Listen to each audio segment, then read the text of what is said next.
Congressman Glenn Ivey, representative of Maryland's 4th District and champion of healthcare everywhere. All right. How's everybody doing? UAW, are you doing all right?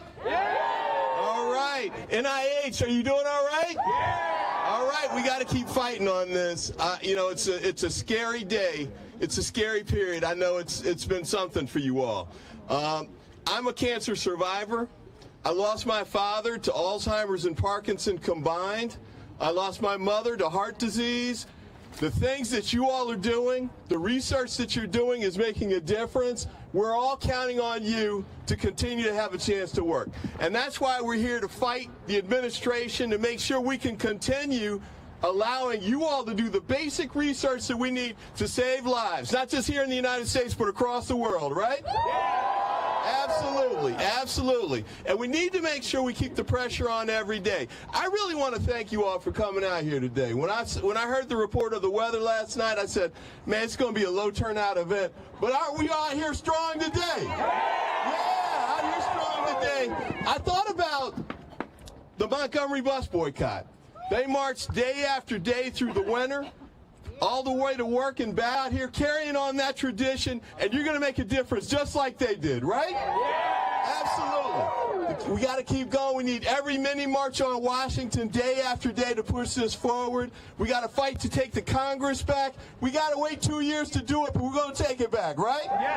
We're going to make Hakeem Jeffries the Speaker of the House in 2 years, right? Yeah, we got to make that difference, and we've got to make sure we keep pushing the Republicans now. I know it's important for us to try and fight to make sure government workers can keep their jobs today, and we're going to keep working on it day after day. But we've got to flip those 3 Republicans in the House to make them do it. Some of them represent government workers just like you, right? Some of them represent people who get sick from diseases you're doing the research on, right? Some of them represent people who are working to make a difference in science and make a difference in the country, right? That's why we know we're going to win. You're doing the right things. You're on the right side of history. You're on the right side of science. On to victory. Keep up the great work. Have a great day. Let's go. Stand up. Fight back. Stand up. Fight back. Stand up. Fight back. Stand up. Fight back. Next up, we have one of our fearless researchers, postdoctoral researcher at Johns Hopkins University with UAW postdoc researchers organized, Dr. Jaime Yuhanan von Berhardi. Thank you very much. How you doing? There's a lot of cold here, but we are very far up, right? So good afternoon, my fellow researchers, family, friends, future union siblings, and concerned citizens, also congressmen. I'm Dr. Jaime Yuhanan von Berhardi. I am a scientist, as many of you are, here proudly representing Johns Hopkins Pro UAW, the future union for postdocs and research associates of Johns Hopkins University. We are all here today in solidarity to support our national scientific research institutions and the many workers who make them run and have been attacked by the Trump administration and its executive orders. We are also here loudly to advocate for a strong federal agency that provides resources nationwide to its investigators whose interests are driven by curiosity, empathy, and duty to ourselves and our neighbors. Profit-driven scientific research is prone to bias and conflicts of interest, as the kind of trial and error inherent in scientific research often gets in the way of high profits and shareholder values. When a child has a rare form of cancer, the incentive to explore a cure or develop treatments lies in the fact that we, as a society, value human life. Most of us already know how difficult it is to do science under our current working conditions. We have low salaries and suboptimal benefits relative to the years of education and work experience we have gathered. All of us do unique work that only a few others can do.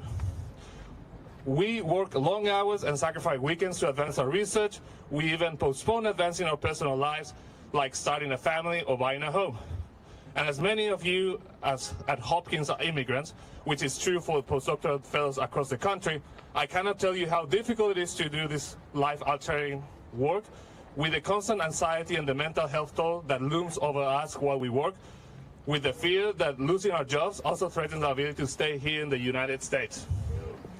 The new administration, by butchering our budget and electing anti-science leadership, is exacerbating all these aforementioned problems. The funding it will only lead to the further detriment of America's ability to make discoveries, develop treatments, and advance technology. I stand in front of you all today not to sow despair, but to urge my fellow researchers to show our collective strength. Such strength is only obtained when we build community, support each other, and organize. As Hopkins Pro UAW, we will join our fellow researchers unions, such as the NIH Fellows Union, UMD Grad Labor Union, Teachers and Researchers United of Hopkins, and all the many unions taking action today across the country as a part of the higher education labor union movement in the fight against the unprecedented cuts that threatens the country's research, our patients, and our livelihoods. Yeah. Only through a coordinated effort across our academia will we move the institutions. So I appreciate everyone for being here today and for the privilege to speak to you all on behalf of my union and academic researchers across the country. Solidarity to you all, today, tomorrow, and forever. All right. When I say science, you say yeah, science. Yeah. Science. Yeah. When I say healthcare, you say yeah, healthcare. Yeah. Healthcare. Yeah. And joining us now, also from Johns Hopkins, from True UE, we have graduate worker Marie Pierce. Hey y'all, it's amazing to see so many people here today. I'm going to be reading a statement from another worker at Johns Hopkins, another grad worker in our union who wasn't able to make it here today, but our public health department has been really... Oh, can you guys hear me now? Okay, louder. Okay. Closer. It's amazing to see everyone here today. I'm going to be reading a statement on behalf of another worker from Hopkins who couldn't make it. We have had really massive impacts on our public health department as well as everyone who does biomedical research at Hopkins. So, in the flurry and fervor that's happened in the wake of the executive orders that have attacked the NIH's ability to scientifically evaluate and fund research, what I think has been missed is the fundamentally human costs that these cuts present. The vast majority of news articles I've seen both in defense of the current administration and the Doge's attempt to cut costs and maximize efficiency, and many of the responses criticizing those cuts have primarily spoken in purely numeric terms of the dollar amount saved, percentages, and deficits that will be incurred. I think any amount of public support for these cuts and limitations on life-changing and life-saving research, and make no mistake, that is what the NIH funds, is in part our failure as researchers to communicate to the public what federal funding truly allows us to do. So I want to talk to you today not in terms of dollars, but in terms of the human costs that will occur should the NIH's ability to effectively process, evaluate, and fund research is impeded by unnecessary and unjustified restrictions. The NIH's total operating budget makes up less than 1% of the total federal budget every year, but that impact on saving and improving human life is immeasurable. At Hopkins alone, these executive orders threaten to jeopardize roughly 600 current and ongoing clinical trials in cancer, pediatrics, children's health, heart and vascular studies, and the aging brain, among many others. The care, treatments, and medical breakthroughs these trials offer are not overhead or excess spending costs, but offer a hope and scientific progress to families in their greatest need. The consequences of cuts to NIH and public health research have not only direct effects but also indirect effects on the state-run programs, because states must now determine how to make up budget deficits as allocations to state public health programs are also beginning to dry up, which is ironic from an administration that claims to be prioritizing states' rights. In Maryland, these cuts to federal funding have resulted in the state government being forced to consider ending key services for individuals battling addiction, necessary to staunch the fourth wave of the opioid epidemic. The rapid shift to a ban on DEI measures presents a moral, ethical, and scientific cost to research. These executive orders against wokeness have resulted in clinical care disruptions.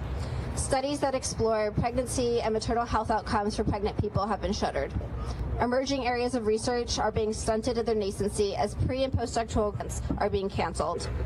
At Hopkins, there are currently 81 doctoral workers whose dissertations are being funded through F-31 grants, 34 of which are F-31Ds. The evaluation criteria and scientific merit for F-31Ds are identical to F-31s. The sole difference between the two is that an F-31D specifically supports training for individuals from underrepresented backgrounds in the biomedical sciences. These 34 doctoral workers and their commitments to the communities they serve as researchers and clinicians are threatened by this administration's cuts, not because their research is not scientifically rigorous or worthy, but solely because this administration believes they are not worthy. Workers who thought they had secured external funding and were planning on defending their dissertations by May 2026 are now being told they must finish by this August or leave their programs. This is not only appalling because these disruptions are placing doctoral workers' dissertations at risk, but also presents a bioethical problem. By stopping funding mid-grant, this administration is forcing researchers to renege on research commitments made to already underserved communities, a serious breach of trust. This threatens to undo decades' worth of work to rebuild trust in vulnerable and marginalized communities that were historically taken advantage of in biomedical research. Violating this tenuous trust has been built by defunding virtually all grants to the National Institute on Minority Health and Health Disparities will set health research back decades. Moreover, this administration is doing so under the guise that we should be studying all populations equally for all problems, which is neither scientifically reasonable nor economically efficient. Not all populations are at the same risk for the same outcomes. Why would or should we allocate resources to studying or trying to prevent the spread of HIV amongst elderly white women when the risk of HIV transmission is virtually zero? Or why would we study pregnancy outcomes in straight men? Or what is the point of studying the efficacy of novel prostate cancer in females? Diversity of background, experiences, and thought only strengthens research because it improves the number of eyes, angles, and perspectives on a problem. It causes us to reconsider issues and pose new and better questions. It pushes the field forward and allows for new answers and solutions to be found. Cuts to scientific research present no real benefits and all but guarantee preventable costs to human life. Fund, don't freeze! Fund, don't freeze! Fund, don't freeze! Fund, don't freeze! Fund, don't freeze! Fund, don't freeze! Fund, don't freeze! All right, all right, all right. Yeah! Next up, we have Kaylin Price. She is a neuroscience graduate worker at the newly formed George Washington University, too. George Washington University Grad Workers United. Yeah! Part of SEIU Local 500. What's up, everybody? It is such an honor to be here. My name is Kaylin Price. I am a neuroscience graduate student, graduate worker with GWU2. So where are my GWU2 folks? We just won our election, 99.4% yes.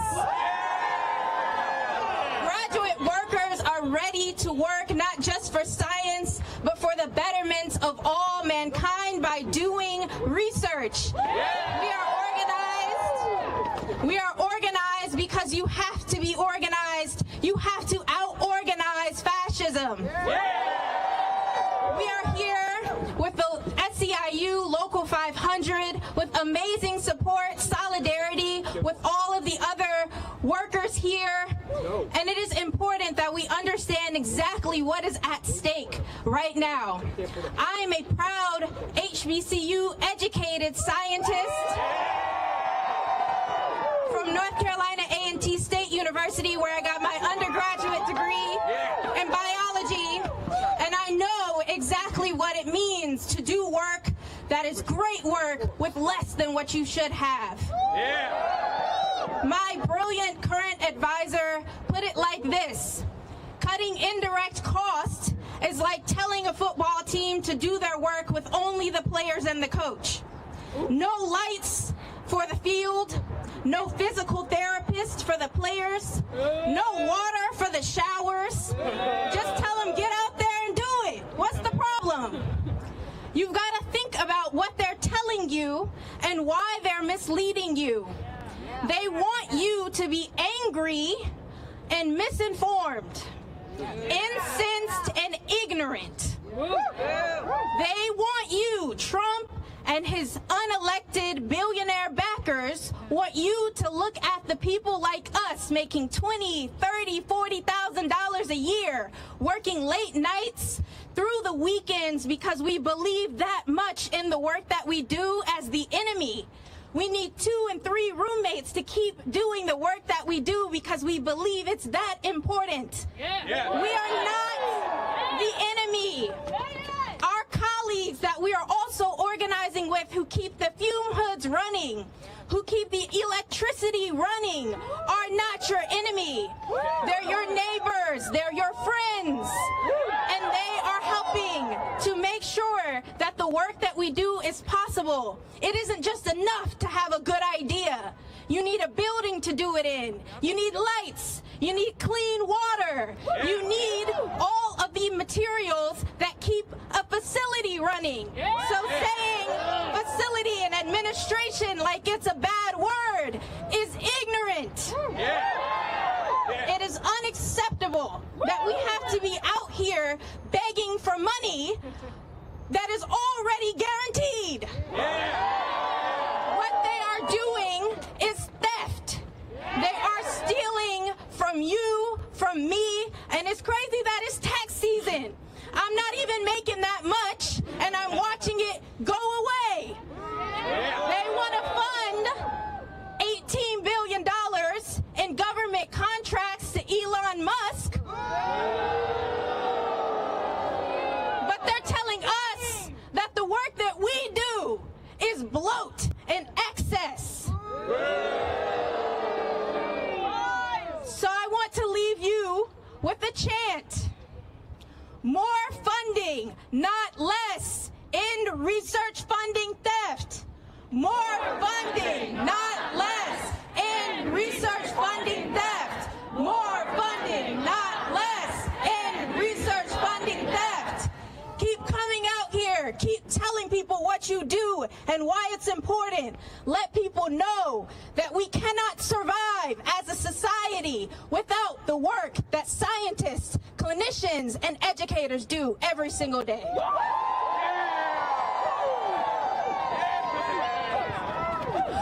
All right, all right.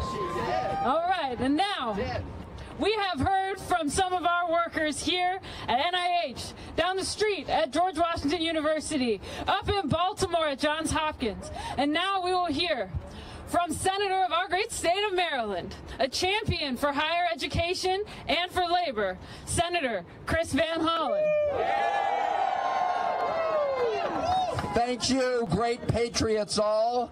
Are we going to shut down the illegal Elon Musk takeover of the government? You bet we are. We're going to fight this in the courts. We're going to fight this in the Congress, and there can be no business as usual in the Congress. And we're going to fight this in gatherings like this all over the country because we need to shut down this illegal operation. I want to thank all of you. All of you are dedicated to protecting the public health. All of you are dedicated to making sure that we do the medical research that saves lives. And there's no sugarcoating this. These cuts will kill more Americans. When you conduct research into cancer, into diabetes, into Alzheimer's, into heart disease, and into all the other diseases that plague American families, you are saving lives. And taking that away will result in more Americans dying early and more American suffering. Are we going to let that happen? No! Hell no! So what is this all about? What is this all about? It is about the great betrayal by Donald Trump. Look, on the campaign trail, what did he say he would do? He said he was going to cut prices. He said he was going to look out for working people. But as soon as he was sworn in, he began that great betrayal. He ended up slashing important services like medical research that help every American family to make way for and pay for what the next step they're going to take is, which is tax cuts for very wealthy Americans at the expense of everybody else. Are we going to let that happen? And who did he bring in to do his dirty work? Elon Musk. Elon Musk. So this is the most corrupt bargain in American history. Elon Musk spent $280 million to elect Donald Trump. And Donald Trump turned around and gave the keys to federal agencies to Elon Musk. And make no mistake, and you know this has nothing to do with greater government efficiency. Nothing. This has everything to do to taking over the reins of government to serve the already powerful and to slash public services that help every American to make more room for tax cuts for Elon Musk. That is what this corrupt bargain is all about. Are we going to shut it down? Yeah! We're going to shut it down because we're going to get the story out there to every American. They, as you said, they want all of us to be quiet. They want us to just suck it up. Are we going to suck it up? No! Hell no! So what this is about is not lowering prices and not helping working people. This is about enacting Project 2025.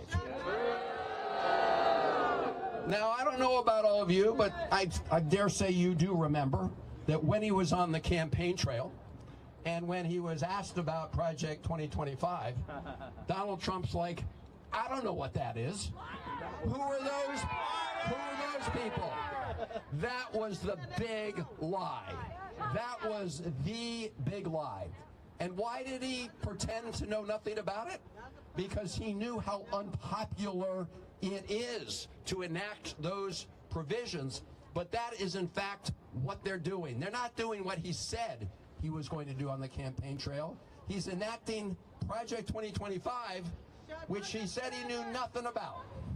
And in fact, Russ Vought is the guy who co-authored Project 2025, and he is now in the cockpit of the White House when it comes to federal agencies.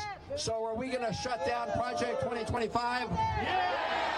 Because, you know, if you're about creating more efficiency, you don't fire all the IGs, first of all, do you? I mean, the IGs are there to look out for waste, fraud, and abuse. So firing the IGs actually clears the way for more corruption.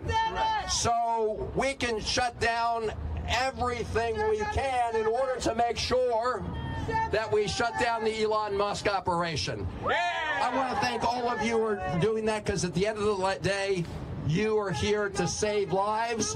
We need to make sure we get it done. Thank you all very, very much for what you do.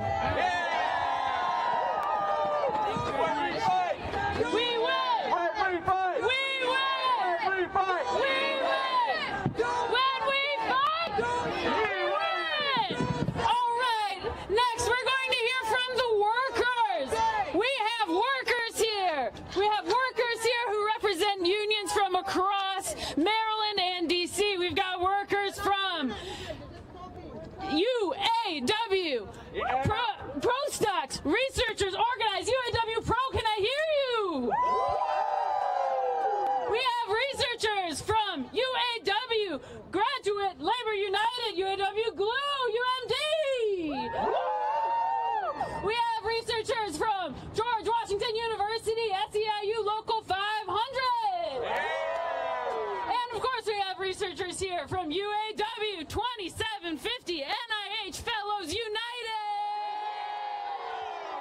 All right, worker power, scientist power, researcher power, that's what drives this. And so now we're going to hear from more of those folks. One after the other, you are going to hear story after story of how people, workers just like you and me, have been affected over the last few weeks. So here we are. Our first speaker up here, we've got Jordan Lara. Hi everyone, my name is Alexander Jordan Lara, and I am speaking here in my personal capacity.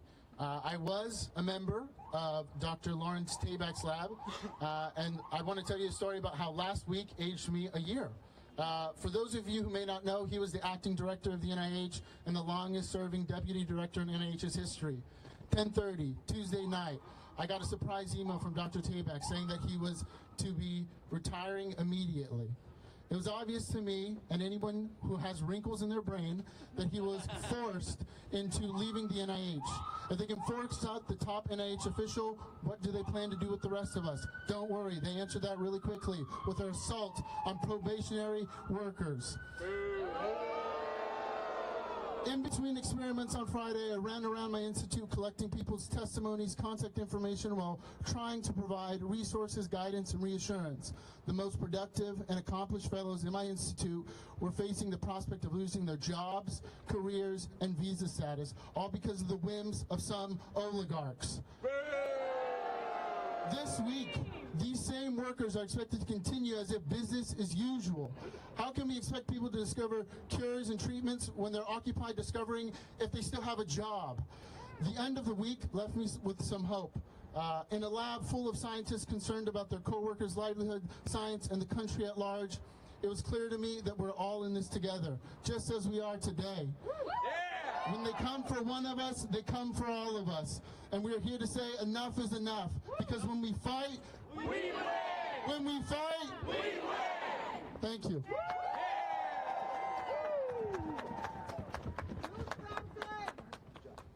Hello, everyone. My name is Milo Taylor, and I'm a member of UAW 2750, also known as NIH Fellows United. And frankly, I don't want to be here. I want to be in my lab focusing on my research. But I can't. I want to be building community with queer scientists that I have been proud to lead, but I can't. This is because on January 21st, the current administration instituted a ban on DEIA positions and programs in the federal government. Overnight, my group's website was taken down and colleagues I'd worked beside for years were out of a job. 2 years of our blood, sweat, and tears, building networks, fostering community, and many more of history before us, reduced to broken links and uncertainty. In the wake of such a clear attack on my queer colleagues, how can any of us go about our day-to-day work? Through community, we have found a way. Despite bans on presenting our research, halts on funding, and direct attacks on our identities, we have passed candidacy exams, been accepted to graduate school, all while raising our voices to protect our fellow scientists. While some may think the administration's actions are a bold display of strength, I think they are a clear admission of fear. This administration knows the power we have when we stand together, and that's why they're trying to undermine us. You can eliminate DEIA. You can stall our research, but we are not going anywhere. We will work together to protect every single one of us. Fellow organizers, do not give them the satisfaction of succumbing to the overwhelm. Keep raising your voices. Keep excelling at what you do and remind them why they should fear our power.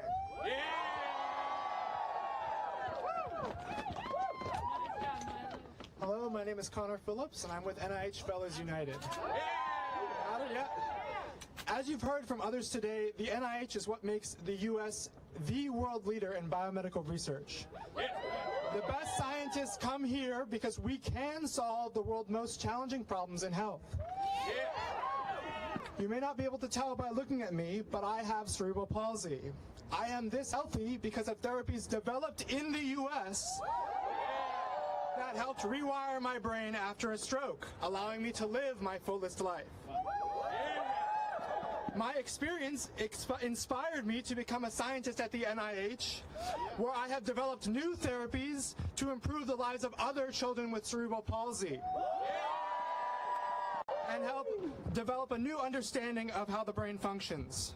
Now, as a result of these cuts from the Trump administration, I am prevented from continuing this research, even as an unpaid volunteer. When I hear people say these cuts are making our government more efficient, I'm at a loss. How can that be true when I'm prevented from working for free? As someone who hopes to be a great scientist one day, I'm questioning whether that will be still possible in the United States. If this story speaks to you, call your senators and tell them to fund our science.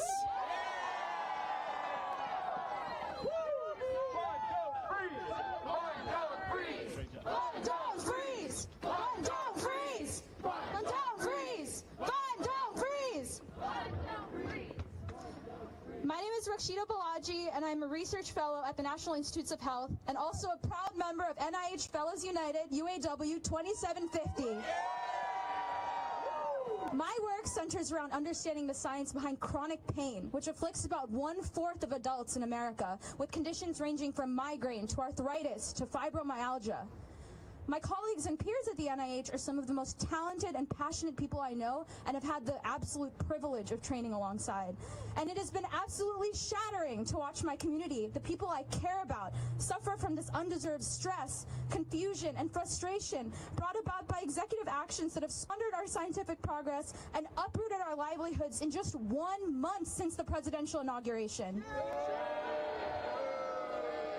From gutting research funding, to tearing professionals from their posts, to policing speech around equity and inclusion, this administration has punished dedicated employees from our life-saving work, causing harm that will extend into the lives of every American who seeks a better quality of life from our medical breakthroughs. As scientists, researchers, and clinicians, it is imperative that we may be able to continue our work free of this pervasive threat posed by condemnable directives that are antithetical to the missions of public health, knowledge, and justice in the United States.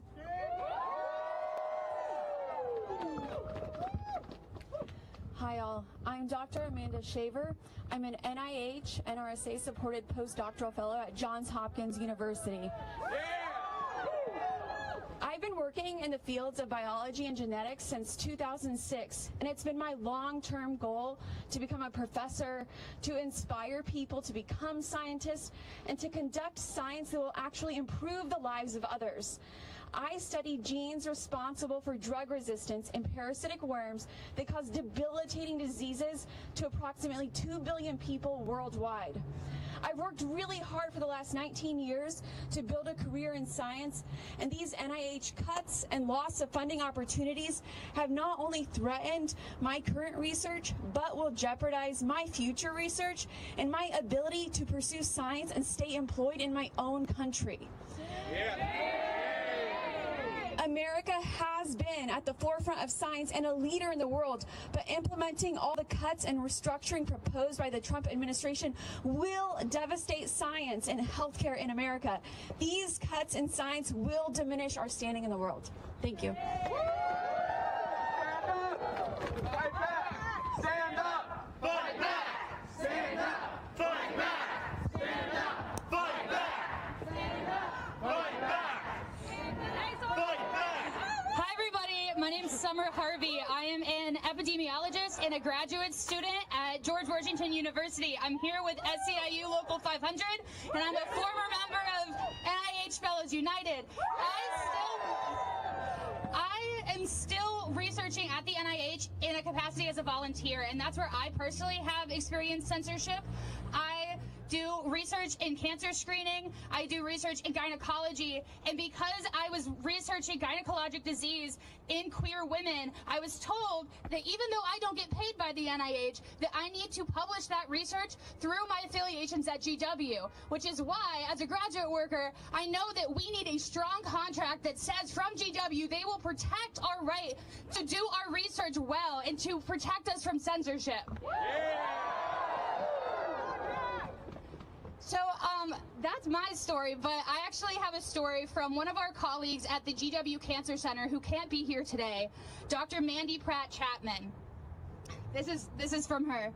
I'm sorry I cannot be at the rally today as I have a competing commitment on the West Coast. Thank you for defending research and scientific truth. I never thought it would be remarkable to point out that telling the truth matters. Simply saying something exists or doesn't exist, happened or didn't happen, does not make it so. Despite the reality show antics of politics in 2025, the truth still matters. So do people and so does science. On January 31st, I received a phone call that my National Cancer Institute funded study was terminated. I never received a written letter, but I was told to stop work immediately and that no more research expenditures would be allowed. My study to explore how to safely collect sexual orientation and gender identity in cancer care practices was in response to the American Society of Clinical Oncology, the American Medical Association, the U.S. Preventative Services Task Force, and many other national professional standard-setting bodies that recognize that we need better data to create better clinical guidelines for lesbian, gay, bisexual, transgender, queer, and intersex people.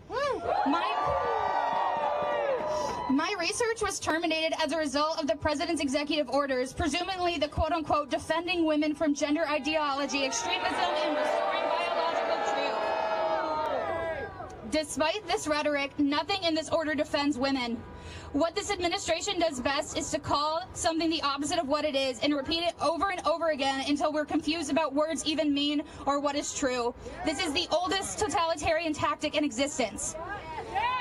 The Defending Women Executive Order declares that basic federal policy on truth is critical to scientific inquiry, public safety, morale, and trust in government itself. I couldn't agree more.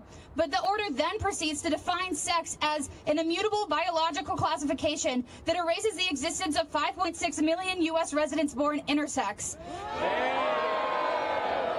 While doctors have hidden the bodies of intersex people for centuries, this does not change the fact that 1.7% of the population is indeed intersex.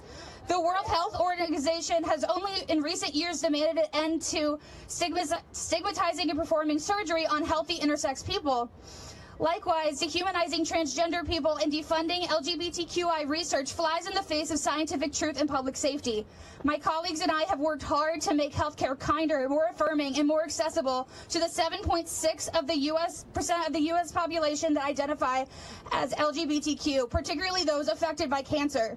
1 in 10 people in the nation's capital identify as LGBTQ. LGBTQI individuals have unique needs that are not historically served. LGBTQI people require tailored care across the cancer continuum. It has taken several decades to build trust among these patients and research participants so they feel safe to disclose their sexual orientation and gender identity to clinicians and researchers. I now hear every day people say they will never truthfully answer such questions again. This is understandable since all safety has been explicitly removed and our national leaders are denying their very existence. The result is that our ability to discern important patterns that can make clinical decision-making has been severely damaged.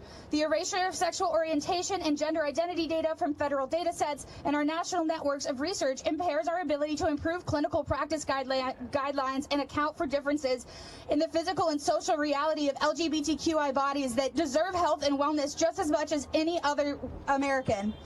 Yes. The recent politicization of federal funding under a bizarre moniker of freedom has created great strain on designing and conducting research and on the public health of our nation. Eroding community trust, removing federal data sets that track cancer surveillance, censoring scientific language, freezing funds, and cutting billions of dollars from scientific research. These are extremely short-sighted and dangerous actions. We have quickly lost trust of community that have experienced the worst health outcomes in the country due to structural bias. We have lost trust of our international allies. We will lose a generation of scientists.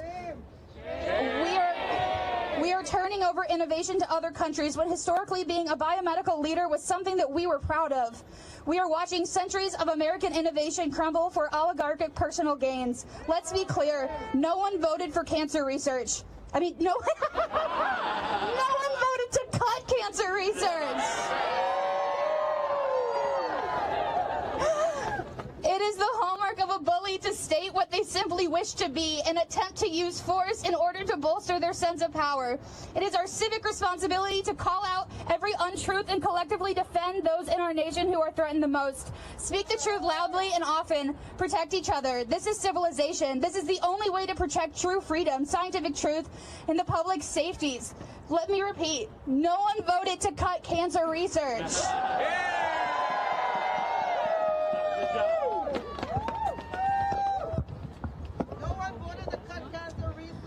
Hi, my name is Bushra and I am a writer-editor at NIH.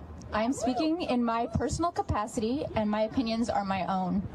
On Saturday, I was terminated from my job along with more than 1,000 other NIH employees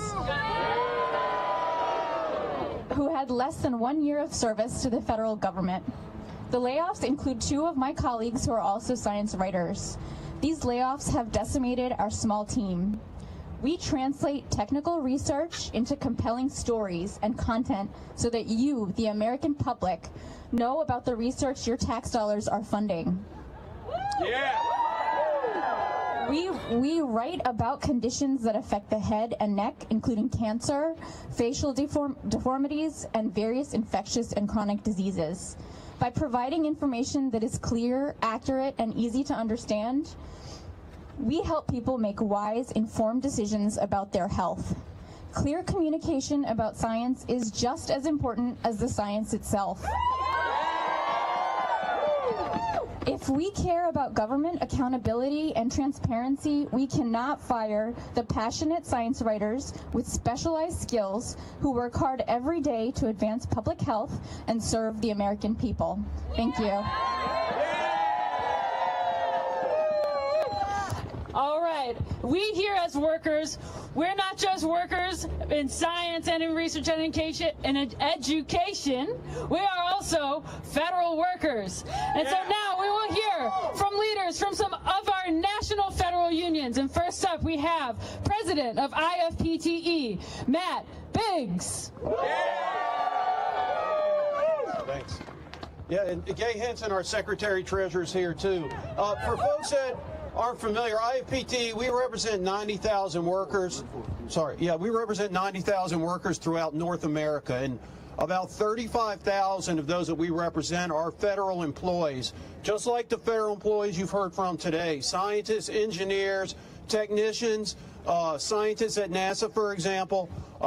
So we're here in this fight, and I'll just say, all the unions in here, brothers and sisters, we are, and we love you all, we are the only thing, the labor movement, standing between complete anarchy in this country and bringing this country back to reason. It's the labor movement. We're going to save the country. All right? All of us. Now, I'll just say, I think I see a sign back there saying, Congress, wake up. Yeah, I'll just say this about Congress. I've heard some people back here chanting about Congress. Congress is doing as bad as Trump and Musk are. They're despicable human beings, let's just say it. As bad as they are, and they're running a coup on this country right now, and the Congress isn't doing a damn thing about it. Doing nothing. The Republicans that run the Congress, they run the whole thing. They control the whole agenda. They have handed over their legislative branch responsibilities to a couple of billionaires who are now running a coup on the country right now. Shameful, shameful. And we should hold these Republicans accountable. It's them. It's them right up there in this Congress. So I just want to say, brothers and sisters, it's us in the labor movement. We're the ones filing the lawsuits. We're the ones right now out at this rally. We're holding rallies all over the country. Kudos to everyone to put this rally together and all the rallies around the country today. Hats off. And we're going to stand up for the workers, all of these workers here. We love you. We're fighting with you. We're fighting with you, and we're going to stand up and take this country back from the oligarchs. Thank you.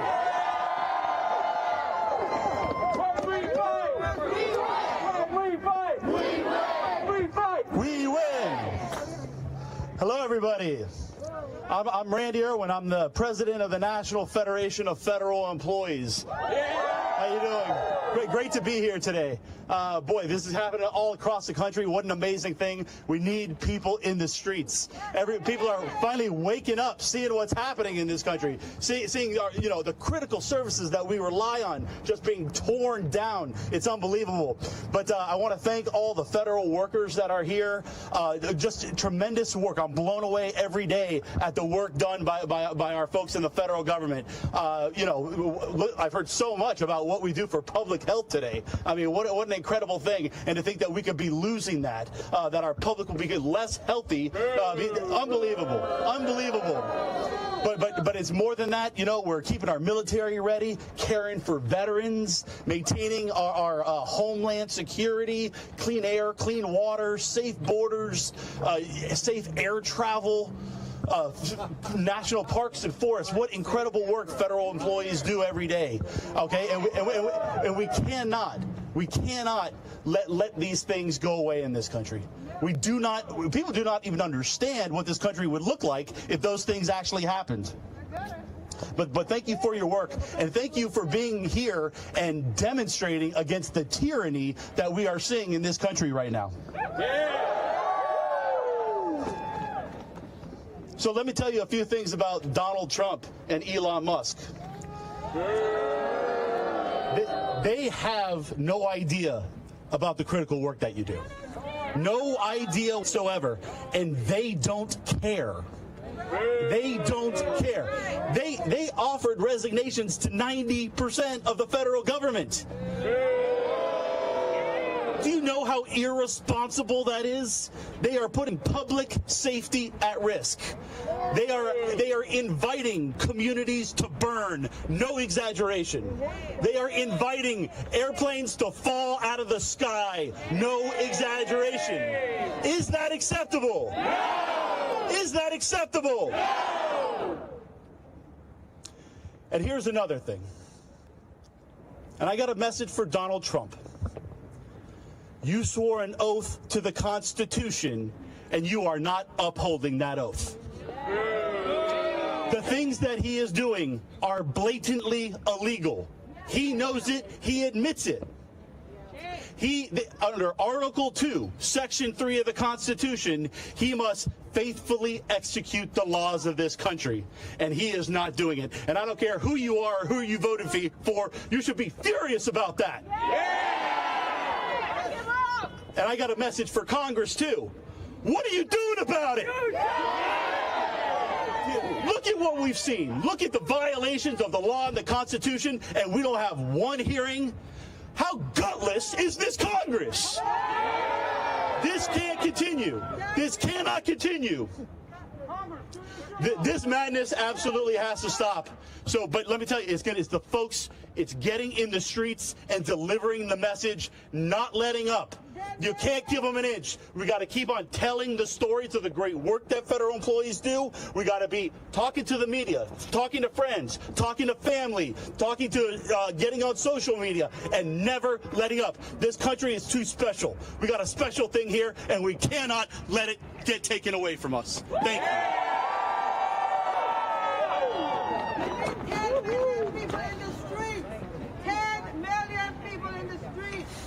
Good afternoon, everyone.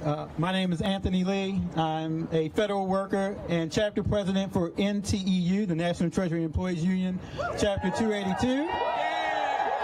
We represent employees at the Food and Drug Administration, the FDA. And we're here to stand in solidarity with our brothers and sisters from UAW and from all the other unions that are here, and NIH is part of our HHS family. I lost my notes, so I'm just going to do this from memory. The statements that I'm making today are my own and do not necessarily represent the FDA, the HHS, or my union. We do still have the First Amendment, so this is free speech. And I did want to say what happened to our employees at the FDA last Saturday night and to thousands across the country was a travesty. It was disrespectful even. It was devoid of any compassion. The letters the FDA employees received told lies, essentially, that there were performance issues when there weren't performance issues. Shame! That's right. They disparage the work that our federal employees, that FDA employees do to help protect and promote the health and safety of the public. Our staff fellows, much like those at NIH, were hit particularly hard with these wrongful firings of employees. But it wasn't only staff fellows. We had medical officers, doctors that are doing research and that are approving new drugs who were fired, attorneys, scientists, data scientists, and many others who received these notices in the late of night. Boo, that's right.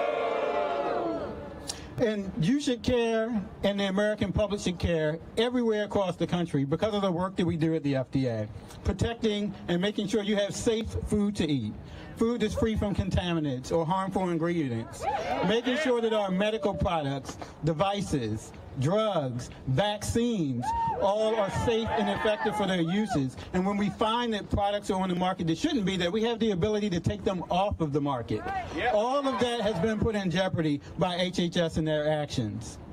We do need safe food. There were other employees across HHS and CMS and CDC. The CDC works with the FDA on traceback investigations, making sure that foodborne illness won't spread and bad foods can be taken off the market. These things do not help to improve the health of the public. They harm the public. And that's why we have to stand up against these draconian items and policies that the administration is bringing forth. The tobacco research that is done in our Center for Tobacco Products had a number of people who were fired. They're doing work to make sure that our children don't get addicted to or are harmed by nicotine and tobacco products. Again, not helping the health of the public when you fire hundreds of employees across the FDA that are doing this kind of work. So we have to stand up and fight back. Thank you.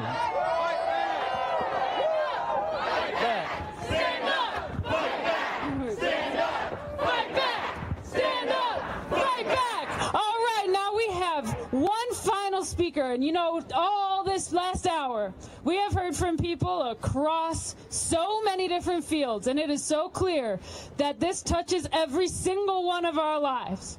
And we are all out here doing something about it. And now to close us out, we have President of UAW 2750 NIH Fellows United, Emilia Ventriglia.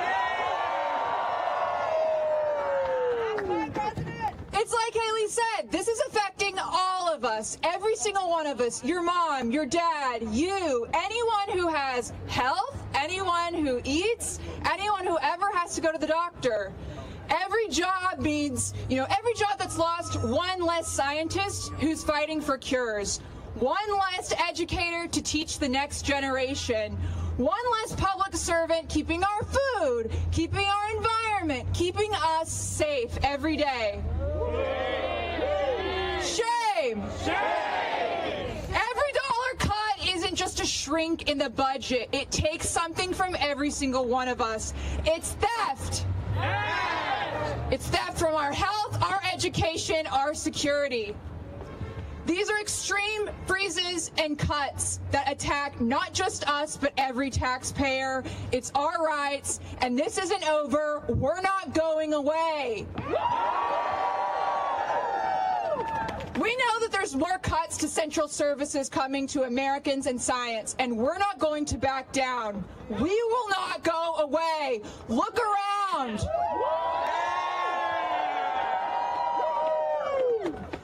Look around also to find people with clipboards. Go to them. They're going to keep you looped in because this isn't over. We have to continue fighting. Scientists, researchers, medical practitioners, public servants, we build this country together. We keep it running. And we're not going to stand by when billionaires try to tear it down. When we fight together, we win. They may have some money, but we have the real power, worker solidarity power. Good day, everybody, and I'll see you soon.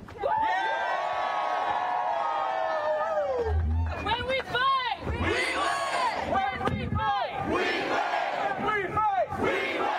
We fight, we win. Stand up, fight back.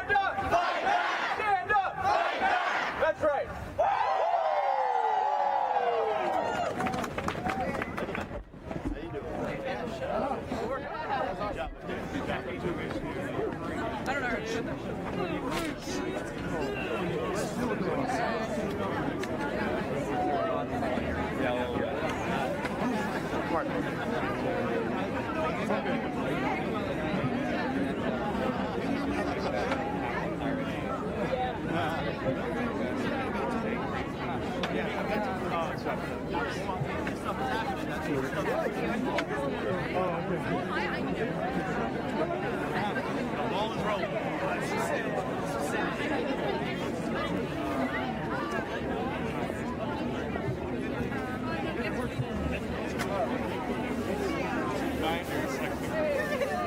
so sorry. Yeah, no. What's this one?